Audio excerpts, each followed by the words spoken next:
આય મોગલ અને હાવજ. વનરાઈનો રાજા હાવજ, એના દેહની સુવાણપ, મર્દાનગી, દમામ ભરી ચાલની છટા, બળની ખુમારી અને મોટાઈ જેણે અનુભવી હોય એ જ જાણી શકે.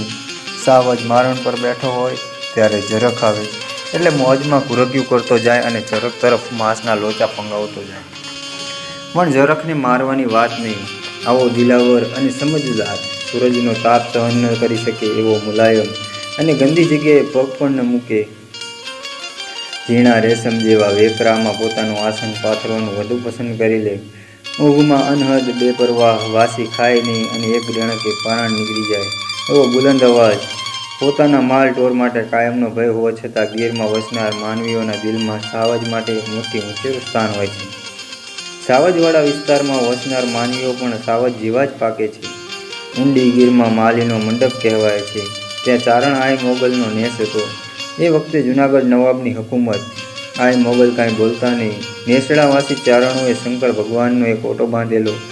સાંજ વેળા આરતી ટાણે ઝાલર વાગે, શંખ વાગે ત્યારે મોગલ આય પોતાની કેળ પર પાણકારોની વચ્ચેથી વીંટી ઊભા થાય, દાંત કાઢતા જાય અને તાળીઓ પાડે.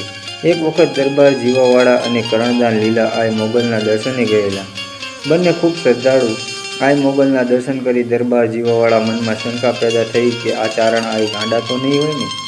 આમ વિચાર આવતા મુગલ આઈએ કરદાનભાઈની સામે જોઈ ખડખડ દાંત કાઢ્યા.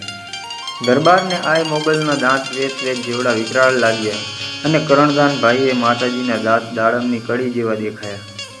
દરબાર આયના પગમાં પડી ગયા અને એને અફસોસ થયો કે મેં ક્ષત્રિય થઈને આઈ જેવા ચારણ આઈને ગાંડા ગણ્યા. એવામાં હાવજે આઈની ખાડુનું પારું માર્યું.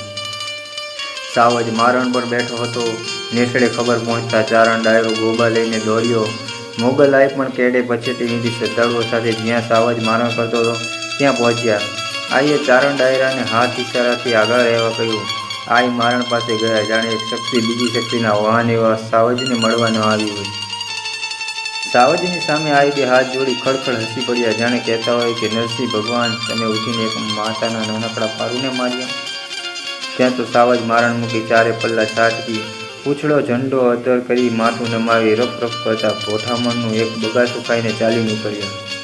દરબાર જીવાવાળા અને કરણદાનભાઈ મીણના પૂતળાની જેમ મોઢામાં આંગળા નાખી આ બધું જોઈ રહ્યા.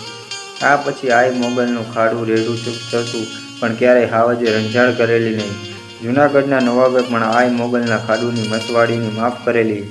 આય મોગલનું સૌરાષ્ટ્રનું એકમ થયા પહેલાં 1945માં દેવ થયા.